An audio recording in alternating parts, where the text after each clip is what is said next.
much. It is a great honor, pleasure, delight to be here.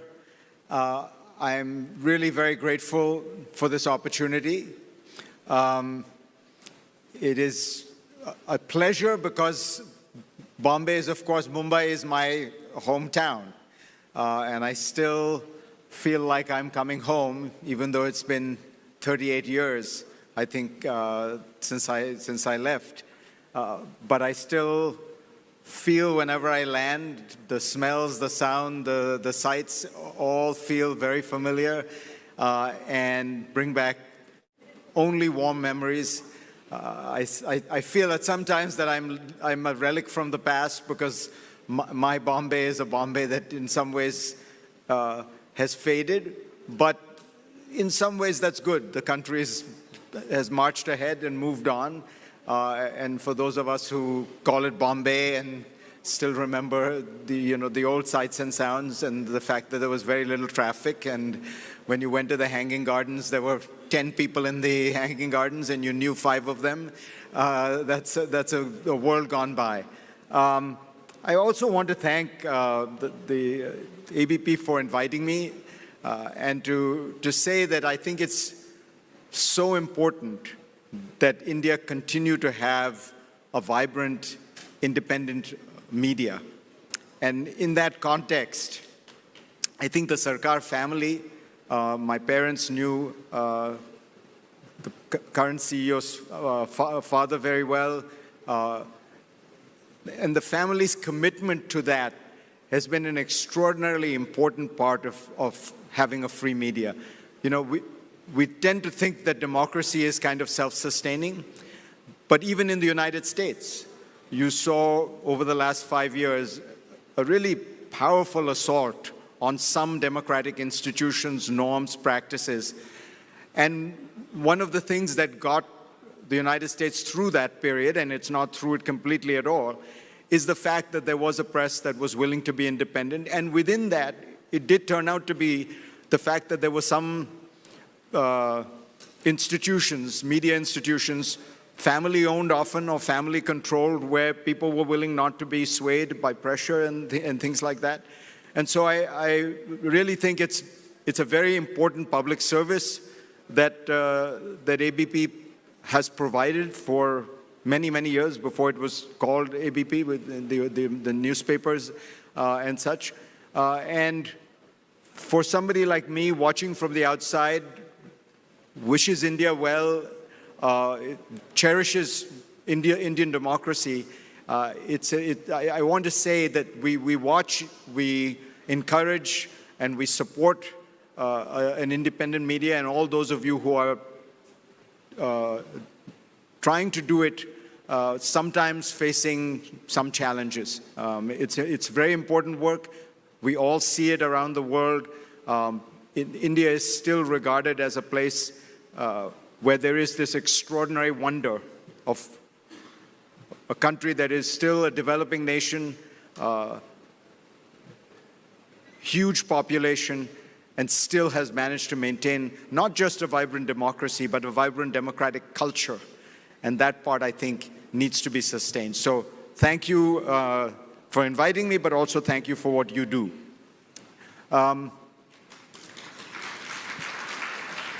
What I was going to do was talk a little bit, because I really would like to get into a conversation with all of you and with Veer Sanghvi, whom I think we were debating in the green room whether I met him when I was 12 or 14 at my father's house many, many years ago, and it's a huge pleasure. I've been a fan of his for many years. But before we get into that conversation, I just thought I'd lay out some ideas about what is happening in the world, because we really are living through profound changes in the international system. The Russian invasion of Ukraine, in some ways, is a more important event than 9/11, because it has the capacity to remake the global order in a way that 9/11 did not. 9/11, at the end of the day, was a band of terrorists who were able to disrupt the normal life of citizens around the world in a way that forced governments to react. And it was an event that was highly dramatic, highly symbolic. But ultimately, it was a band of terrorists. It was a group of private individuals. And once they confronted the combined power of governments around the world, what we saw was ultimately they could be a nuisance, they could be a continual nuisance, they could occasionally disrupt things in ways that were somewhat more consequential than that. But they did not have the capacity to reshape the global order. But what we have going on now is the world's most powerful nuclear state, with a veto in the Security Council that spans 10 time zones, that is frontally assaulting one of the core tenets of the international system that was set up after 1945. And the question becomes, if that challenge succeeds in some sense, if that becomes normalized, what does the world begin to look like in that circumstance? And what will the consequences be, given that other great powers are going to react, or already reacting to that reality? So this is a classic case where size matters, power matters. The world of realpolitik has not gone away. What Russia is doing is important because of whom Russia is. As I tried to explain on American TV at some point, this is not because these people are white, it's because they are being attacked by a nuclear-armed superpower that has a veto at the Security Council. That is why this has the capacity to remake global affairs. If you think about it, the world we have grown up in has changed so much. I grew up in a world in India that was divided between the two great powers, East and West, and every event was judged on the basis of what was going to happen in that superpower context. So, civil war in Nicaragua, in Angola, anywhere in the world, and the frame, the prism through which we looked at it was the geopolitical lens of superpower rivalry, East versus West. And that world collapses in 1989, 1991, however you want to think about it. And what is ushered in is a new world that has been marked by really three defining trends. The first was globalization, which we all know, but consider how recent and how dramatic the change was.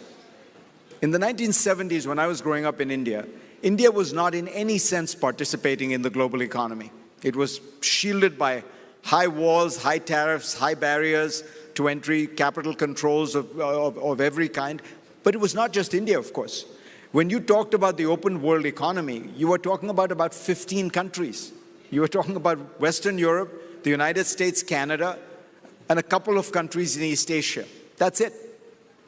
And from that small group of countries, you go in the 1990s to a world in which everybody is participating in some way or the other. Open investment, open trade, open communication. And that gets me to the second defining feature of that world, which was the information revolution.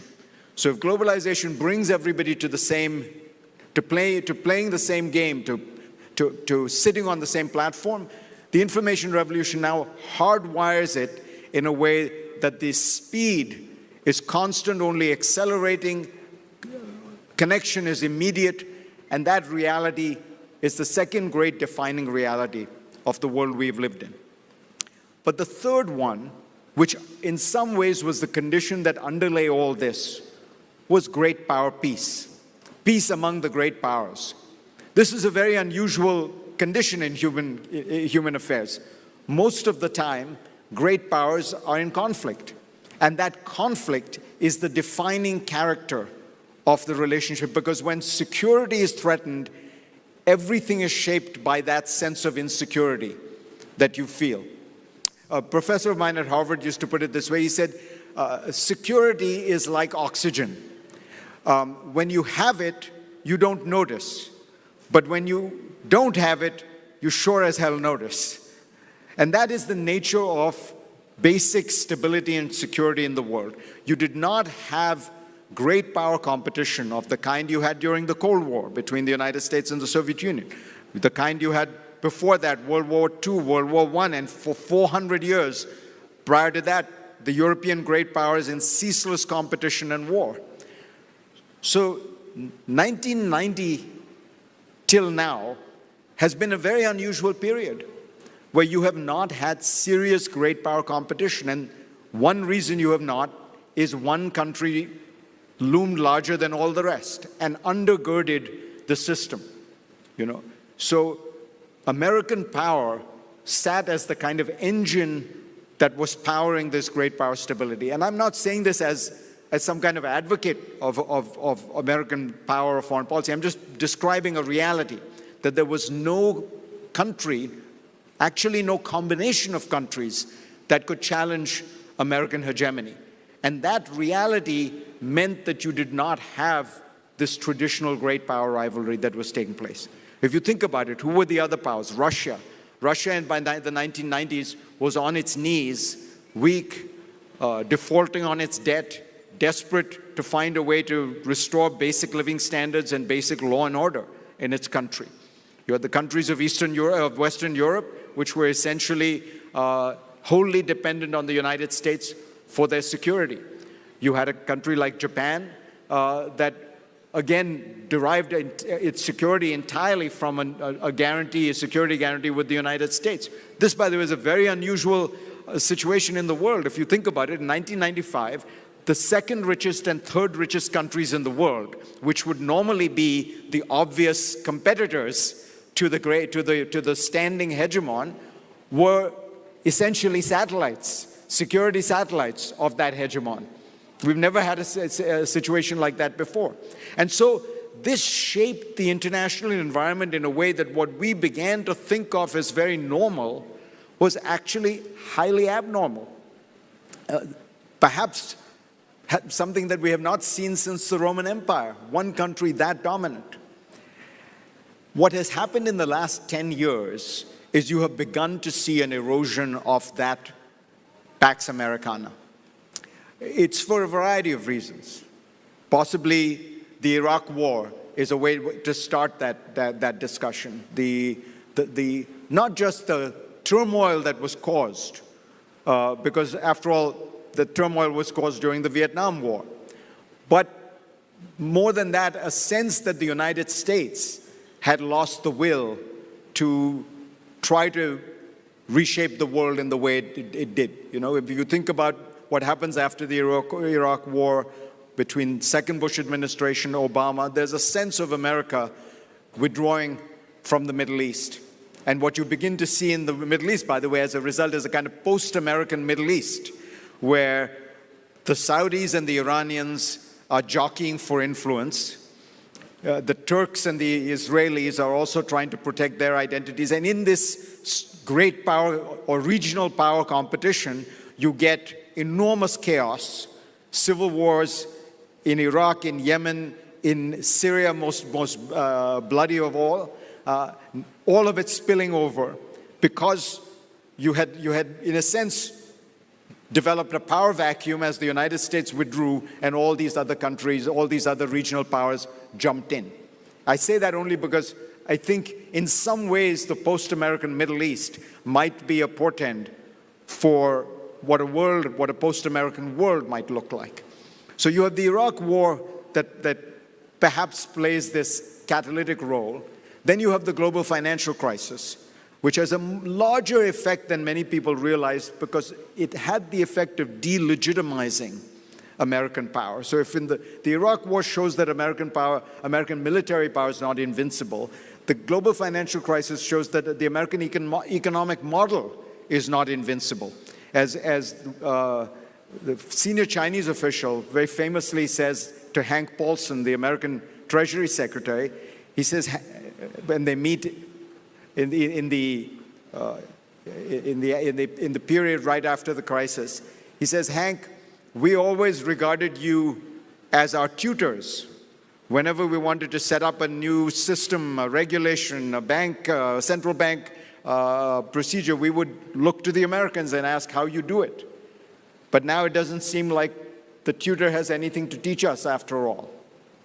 And that sense of delegitimization of American power, I think, is a very powerful part of this story. Now, I think what you have for the first time really is a serious geopolitical challenge to that order, to that hegemony, with the Russian invasion of Ukraine. I still describe it as a moment that is plastic in the sense that it can be shaped, because we don't know where it is going to go. What has surprised the Russians clearly is the extraordinary vibrancy and determination of the Ukrainians, but also the extraordinary vibrancy and determination of the West. And I use the West metaphorically because it includes Japan, Korea, South Korea, Australia, New Zealand, even countries like Singapore that sometimes stay more neutral. Because it really is a kind of existential threat to this global system. And you can see a coming together of these countries to defend it. But I very much wonder whether we will ever be able to put Humpty Dumpty back together again.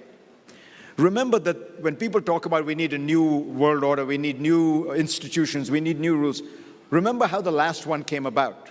1945, the United States has utterly destroyed the Axis powers, the United States and the Soviet Union, and it comprises something like 50% of global GDP by itself. Europe is flattened. The dollar is the only viable currency in the world. American financial power is the only viable financial power in the world. And it creates a world order that we've been familiar with ever since. We are never going to have a moment like that again. There is no country that is going to have that much power. There is no moment that is going to be so plastic and open that you can just reform the world in the way you want. So we are going to live in a very messy, complicated world in which, it almost be like an archaeological process where the old will stay, but new elements will be mapped onto it. So I do believe we are going to see a period of substantial deglobalization. I do think that when you take the 11th largest economy in the world and you essentially permanently, or not permanently, but in a highly effective way, remove it from the world economy, which is what is happening. And when that economy then starts trying to figure out how it is going to survive, which means that it moves into a Chinese orbit and will become essentially a Chinese vassal state, which the Chinese will welcome because it provides them with it's a classic colonial relationship. It provides them with raw material and energy in return for which they provide it with security. And that dynamic is likely to expand in various ways. That produces a kind of zone of its own. You will have the West, again metaphorically, in a zone of its own, and you will have this gray zone of countries trying to choose piecemeal whether they can really, whether they can have an a la carte menu into this world. And the Chinese and the Americans are going to say, no, it's a prefix menu. If you want economic protection, you have to accept the economic system. And the Chinese are going to say the same. But it's not going to work because the world is too complicated and too interdependent.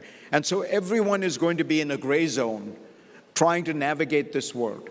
We've gone from a world in which political risk was virtually non-existent to a world in which everything is being determined by political risk. Think about the transformation in the way in which economics has dominated politics for the last 30 years, and now politics is dominating economics. And I don't mean, and this is again, these forces have been coming together. It's not just happening in a country like India. It's happening in the United States. If you look at Joe Biden's economic program, a large amount of it is distressingly similar to Donald Trump's on this count. The protectionism, the Buy in America provisions, the tariffs that have been maintained on all kinds of countries and goods. If you look at the way in which people are talking about supply chains, resilience, all these have the effect of deglobalizing, creating regional supply chains, all of which, by the way, I'm not an economist, but have to be inflationary Because what you're saying, what was globalization all about? It was saying we are going to find the most efficient way to source goods and services at the lowest cost. If you deglobalize, you are choosing higher costs, almost by definition. And so you are likely to see a world which is more divided, more fractured, more inflationary, with slower growth. Markets are going to be smaller everywhere. And so the question then becomes, how much political discord and division does this produce?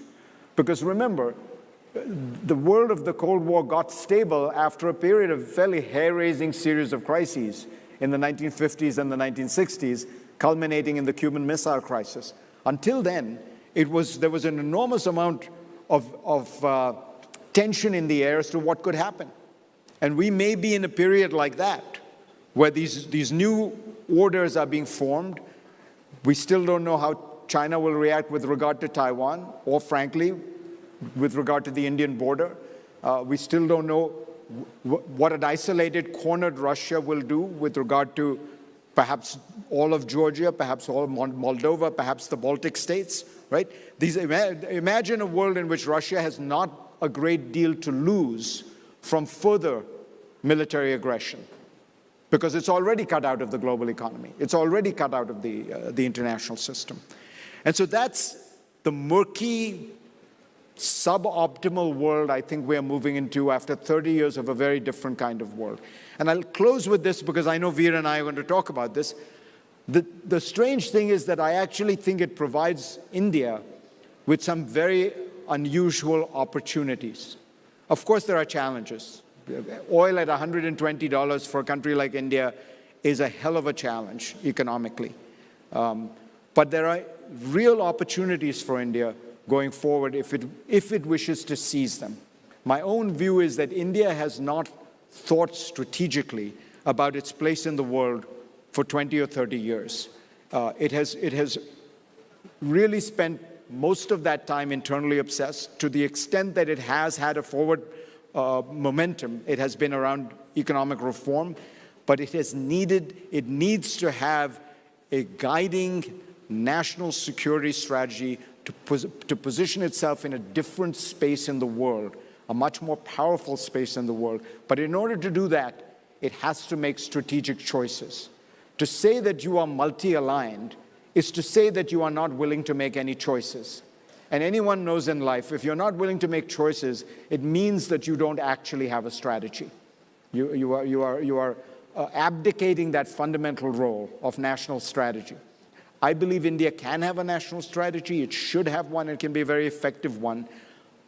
But it has to choose to do that and put in the time, make the choices, and do the hard work it would take. I'm an optimist in general. I'm painting the picture of a more complicated world. We'll all have to navigate this world, but I do believe we will be able to navigate it, and India in particular will be able to navigate it quite well. Thank you all very much.